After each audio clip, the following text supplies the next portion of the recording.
I believe that it is so incredibly important to make sure that we start the day off with a nourishing breakfast, one that is filled with healthy sources of carbs, fats, and protein that will provide us with lots of energy and help us feel satiated. Hello everyone, and welcome back to my channel. My name is Marissa, for those of you who are new around here. I am a pharmacist and health coach, and I am very passionate about healthy eating and living, and I share lots of healthy, nourishing meal ideas here on my channel. And in today's video, I am sharing 3 delicious and nourishing breakfast ideas with all of you.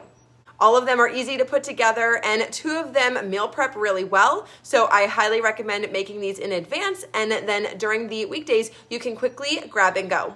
So I hope that you enjoy these recipes, and you can find all of the measurements linked down below. The first nourishing breakfast idea that I have for you guys today is my berry delicious smoothie bowl. So for this, we're going to be adding in a lot of frozen fruit. So I have some frozen banana, I have frozen blueberries, and frozen strawberries. Frozen fruit is key to making a very creamy, delicious smoothie or smoothie bowl. I also added in some frozen avocado chunks. This is a way to get it to be super creamy, and it also adds some healthy fats in there to help you feel full longer and to help balance blood sugar levels. Then I added in a scoop of my Ningxia Greens superfood powder. This has a lot of fruits and vegetables and some mushrooms in there as well. You could also add in a handful of spinach if you wanted to as well, but I really like the Ningxia Greens powder in there, and I like the fact that it doesn't leave like a weird texture like the spinach sometimes does when you are making, when you're blending it in smoothies and smoothie bowls. So then I added in a dash of cinnamon, and then I also added in an orange. So initially I was just going to add in like some orange juice, and then I was like, wait, what am I doing? I should just add in the whole orange. So I ended up doing half juice and then half of the orange when I peeled it. But for you guys, just go ahead and like peel the whole orange and like add it in, and it works out really well. And then I added in some water. If you didn't want to do water, you could also do some milk. Any milk would work, whichever you prefer and whichever your body likes the best. So go ahead and blend it up. And I like my smoothie bowls to be very thick. So, and that's again how you make the bowl. But if you wanted to instead make this just like a smoothie that you could drink on the go while you're going to work or something, just add some more water, and you can get the desired consistency that you like. But I like it super thick. So then I just poured it into a bowl, leveled it out with my spoon, and then I added on some toppings. This is totally optional. You don't have to do this, but I wanted to make it super pretty for the video today. So I added on some unsweetened coconut flakes, along with a nice spoonful of the creamy almond butter. And then I put on some chia seeds and some fresh blueberries. So there you go. That is how you make my berry delicious smoothie bowl. And this is filled with lots of healthy carbs, fats, and proteins, as well as antioxidants and tons of vitamins and minerals to help you get your day started off on the right foot. Hey you guys, I wanted to take a quick moment to share with you a sneak peek into my cookbook. It's called the Simply Health with Marissa Cookbook, Eating to Nourish the Body and Soul. I have always loved to cook. I grew up in my kitchen with a deep appreciation for both food and eating. And a few years ago, I felt so strongly about bringing this love of cooking, food, and eating to all of you.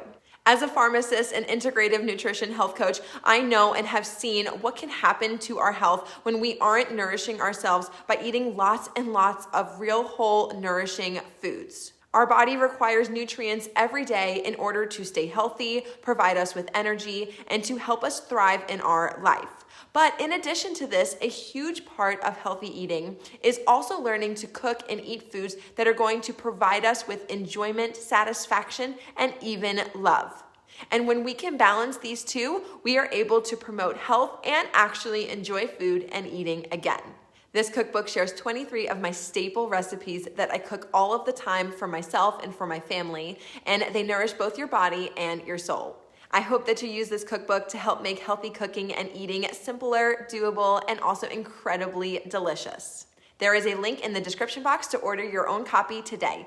The next healthy and nourishing breakfast meal idea that I have for you guys today are these healthy carrot cake muffins. These are a 10 out of 10. They are so good. And I got the recipe from another food blogger, Monique from Ambitious Kitchen. I love her blog. It's so good. She's got so many great recipes in there.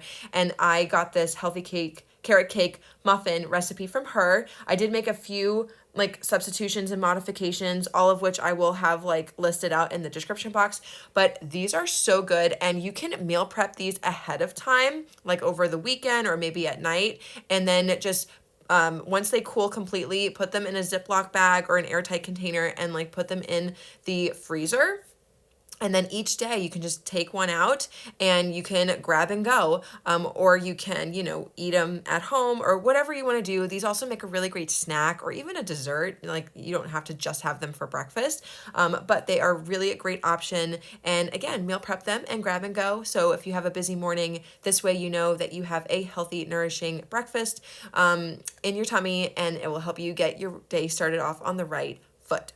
So the first thing that I did here was I prepped my wet ingredients. So that meant peeling and shredding the carrots. You can shred them using a box grater like I did, or you can go ahead and use like a food processor to let that do the work for you, whatever you prefer. Then I put in some honey, and then I used a ripe banana. She also said that you could use unsweetened applesauce, but I had a ripe banana, so I figured might as well go ahead and use it. I also added in an egg. I put in some avocado oil, a little bit of vanilla extract, and then I used some milk as well. Any milk would work for this. And then once that's all mixed together, I added in some dry ingredients.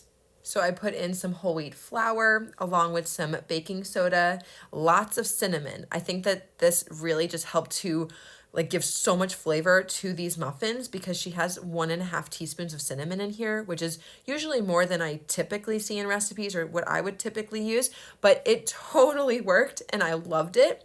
And then there's also some nutmeg and some salt. So then what I did was, because I did this all in one bowl because I hate doing dishes and I really want like an easy cleanup, is I just kind of took my silicone spatula here and tried to like kind of stir the dry ingredients together on top of the wet ingredients, and then I went ahead and just blended everything together. And then at this point we have some optional mix-ins. So I put in some walnuts. These are raw walnuts. There's no like oil or salt or anything on there. And then I also put in some raisins. I think I ran out a little bit of this bag, so I opened up a new one and then I added in some more because I love me some raisins. So once I got those two in there, I just stirred that together, got everything well mixed together, and then it was time to fill up my muffin tin. So we got to grease it. To make my life a little simpler today, I just use this avocado spray. I think I get this from Costco. And then I use an ice cream scooper to fill up the muffin tin. I usually find that about 2 scoops per muffin is a good like size for each muffin, and that way they all bake evenly. If you don't have this, you could use a spoon. Just kind of like eyeball it and see, like, to make sure that they're all kind of around, the same amount in each muffin tin. And then I went ahead and baked it at 350 degrees, and I think I baked it for about like 20 minutes. So there you go. I let them cool for about 10 minutes as well before I dug in. These things were so good. I mean, look at that. Like, can you even, I don't know. It's so good, you guys. And the flavor was totally amazing. So 10 out of 10, go make these. You will thank me later. And the third healthy and nourishing breakfast meal idea that I have for you guys today is my ground turkey and zucchini quiche made with einkorn flour. I will have a substitution in the full like recipe blog post on my website for the einkorn flour, just in case you don't have that. But I bought a package and I've been experimenting with it and I really, really like it. All right, so what you want to do is you're going to heat up your frying pan with a little bit of avocado oil and start cooking your ground turkey and season it with some salt and pepper. And then we're going to roughly chop a small onion. I like the onion to be pretty small in size, so I really go to town and chop it. But if you don't mind it being a little bit larger in size, you don't have to chop it quite as much as I do.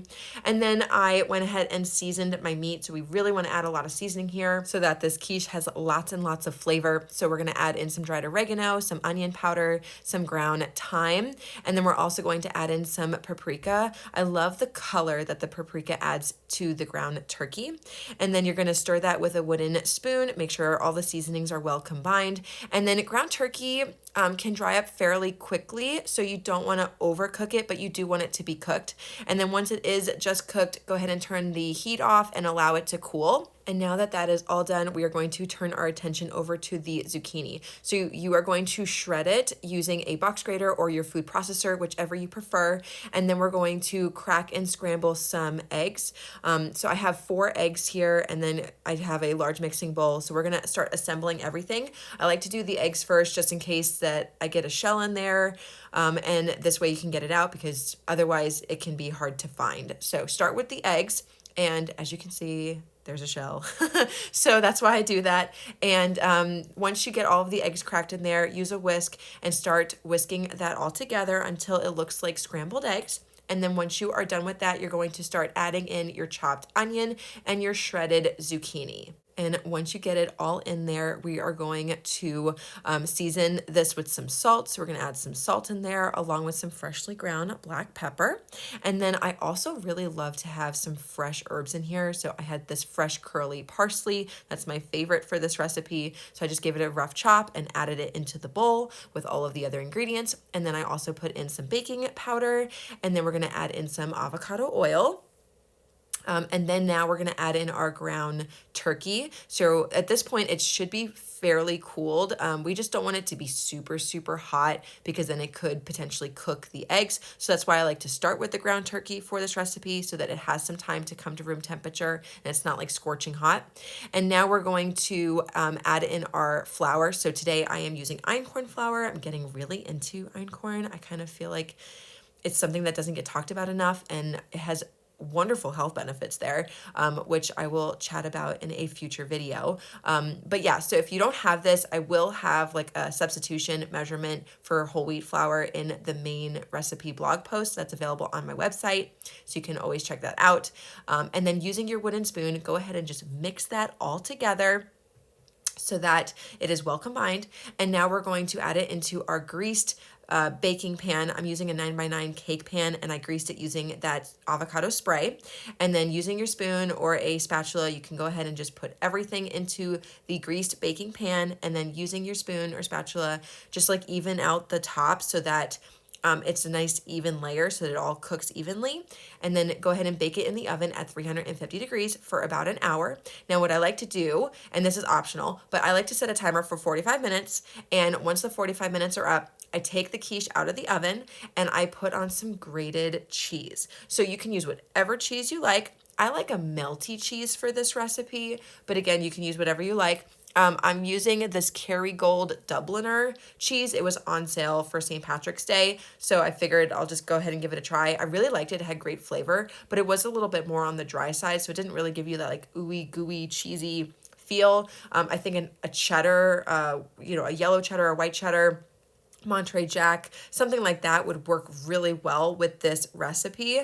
But use whatever you like, and go ahead and just like sprinkle all of that cheese right on the top, and then put it back in the oven for the last 15 minutes. And then at the very end, if you want the cheese to be nice and bubbly and golden brown, you can put it on broil. Just make sure that you watch it so that it doesn't overcook, because once you broil something, it can cook very quickly and we don't want it to burn. So this is what it looked like when it was all done. And what you want to do is let it sit for at least 15 minutes before you start to slice into it.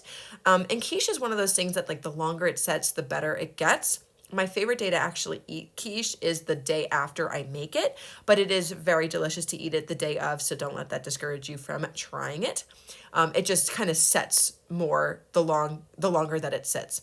So I somehow miraculously got a nice looking piece out of the pan. The first piece out of the pan is always a little tricky to make sure that you get a nice looking piece out, but there you go. Here it is. It is so incredibly delicious, and it's very filling, very satiating, and it's filled with lots and lots of healthy carbs, fats, and proteins, and a wonderful way to start off your day. All right, you guys, so those are 3 healthy and delicious breakfast ideas. Again, the measurements and the recipes are linked down below in the description box. All right, you guys, so those are 3 healthy and delicious breakfast ideas. Again, the measurements and the recipes are linked down below. If you have not already subscribed to my channel, I would absolutely love for you to do so. I share videos each week all about healthy living and also healthy meal ideas, and I would love to have you join my community. And if you would like, you can also follow me over on Instagram at Simply Health with Marissa. I share lots of behind the scenes and just daily thoughts and encouragement and motivation for healthy living, and I would love to have you join my community over on there as well. So that's all I have for today's video, and I will see you in the next one. Happy eating, everyone. Bye.